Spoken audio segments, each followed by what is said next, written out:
बिहारी जी ने मुझे अनुमति दे दी।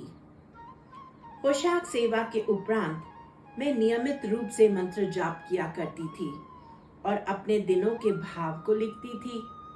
उस दिन भी मैंने वही किया। अगले सेवायत के आने से पहले उपस्थित सेवायत अपना काम समेट रहे थे। बिहारी जी अपने कक्ष में आराम कर रहे थे। पूरा मंदिर खाली हो चुका था। केवल कुछ सुरक्षा कर्मचारी, सफाई कर्मचारी और उनके निरीक्षक ही रह गए थे। अन्य साधारण दिनों की तरह सब अपने काम में व्यस्त थे। अचानक मैंने देखा कि यशु गोस्वामी हितेश शुक्ला जी के साथ आ रहे हैं। यशु भैया ने मुझे वहां देखकर चौंके और मेरा मजाक उड़ाकर मुझसे पूछने लगे, क्यों आंटी, आप अभी भी घर नहीं गई? क्या आज आप दोनों सेवाएं करेंगी? वे अपनी मुस्कुराहट को गंभीरता में छुपाते हुए बोले, नहीं नहीं, कोई बात नहीं। दोनों समय की सेवा करना तो बहुत सौभाग्य की बात होती है। बैठे रहिए, बैठे रहिए। मैंने घड़ी की ओर देखा। उस समय दोपहर के 2:30 बज रहे थे और 3 बजे शयन भोग सेवाधिकारी आ गए। फिर यशु गोस्वामी जी ने बिहारी जी को बाहर से ही प्रणाम किया और प्रांगण में बैठ गए।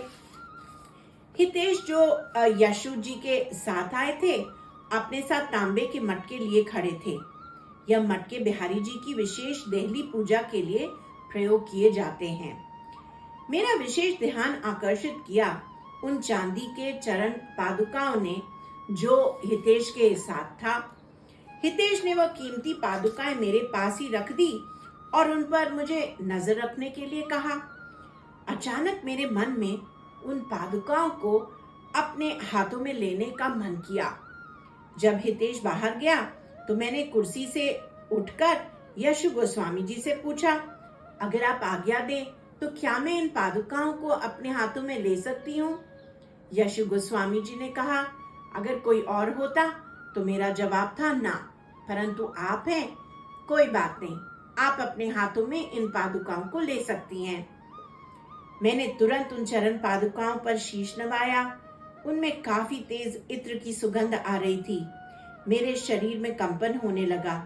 मेरे रोंगटे खड़े हो गए और मुझे ऐसे लगा जैसे बिहारी जी मुझसे कह रहे हैं, क्या तुम्हें मेरा उत्तर मिल गया? मैं आश्चर्यचकित रह गई। जो प्रश्न मैंने उनसे कुछ समय पहले इस पुस्तक की छपाई के संबंध में किया था, उसका उत्तर बिहारी जी ने मुझे दे दिया। मैं भावुक होने के साथ ही अत्यधिक प्रसन्न भी हो गई। जब तक वह चरण पादुकाएं मंदिर में नहीं आई थी, तब तक मुझे इस बात का अंदाजा भी नहीं था और मुझे अपनी प्रार्थना याद भी नहीं थी। मैं यह भी भूल गई कि मैंने अपने प्रश्न के उत्तर की प्रतीक्षा कर रही हूँ। मेरे लिए तो वह दिन भी अन्य साधारण दिनों जैसा ही प्रतीत हो रहा था, पर वह एक खास दिन था। मेरी 1.5 साल से चली आ रही सेवा में ऐसा पहली बार हुआ कि बिहारी जी ने मुझे अपने चरण पादुकाओं को हाथों में पकड़ने का सौभाग्य दिया। जिन चरण पादुकाओं ने उनके परिवार की सेवा के दौरान वेदी का भी मान बढ़ाया। मुझे बिहारी जी की आज्ञा और आशीर्वाद दोनों ही मिल गए। मुझे ऐसा लगा जैसे बिहारी जी ने मुझसे कहा हो कि जाओ, जाकर हमारे बीच घटित लीलाएं पूरे संसार को सुना दो। मेरा आशीर्वाद तुम्हारे साथ है। 4 फरवरी 2019 सोमवती अमावस्या के दिन जब मैं पूरी तरह से तैयार हस्तलिपि को लेकर बिहारी जी के चरण कमलों में रखने के लिए गई, तो मुझे उन चरण पादुकाओं को फिर से वहां देखकर आश्चर्य हुआ। इस बार हितेश के साथ मयंक विजय गोस्वामी जी भी थे।